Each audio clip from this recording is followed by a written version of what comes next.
everyone, and welcome back. Daniel was a young man that was taken into captivity, and he was serving in the courts of the king of Babylon. We know that Daniel turned out to be one of the greatest prophets of the Old Testament, well known for his end-time prophecies. We also know from the story that he refused to stop praying, and as a result, he ended up in the lion's den. And these are well-known stories. But there's other aspects of Daniel's life that we need to consider. And I just want to focus on one.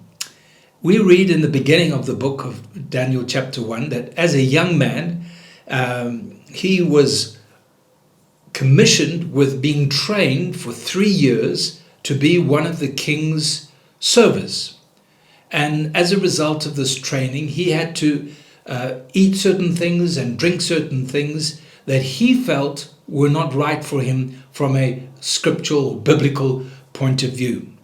And so it says in verse 8 of Daniel 1, "But Daniel purposed in his heart that he would not defile himself with a portion of the king's delicacies, nor the wine which he drank. Therefore he requested of the chief of eunuchs that he might not defile himself." And he was warned. He said, if you're not going to be eating these foods of the king, and you have a sad look, or you're looking unwell and you're not looking healthy, you will be in big trouble. You will be punished for this. And yet, despite this warning, Daniel purposed in his heart to keep himself pure. And you see, that's an amazing testimony for any young person of that era, but even more so today. The world in which we live is full of evil, immorality. It's full of carnality. It's full of all the stuff that the enemy is throwing at people today, particularly the youth. And God is looking for people who with an integrity in their heart will stand for righteousness, who know that they are called of God and belong to God, and know that they're willing to pay the price. It says at the end of Daniel 1 verse 16, at the end of their days, his countenance and his attitude, he appeared better and fatter than all the other young men who ate the king's delicacies. So you see, he was rewarded by God for that commitment.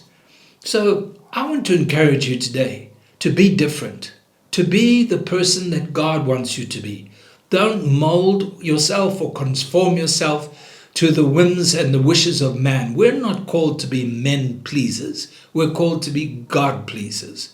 Jesus said very simply, if you love me, you will keep my commandments. Let that burn in our hearts. Let that motivate us that we are called to serve God. We're not of this world. We may be in it, but we need to live the life that God has chosen us to live in all righteousness. May the Lord help us.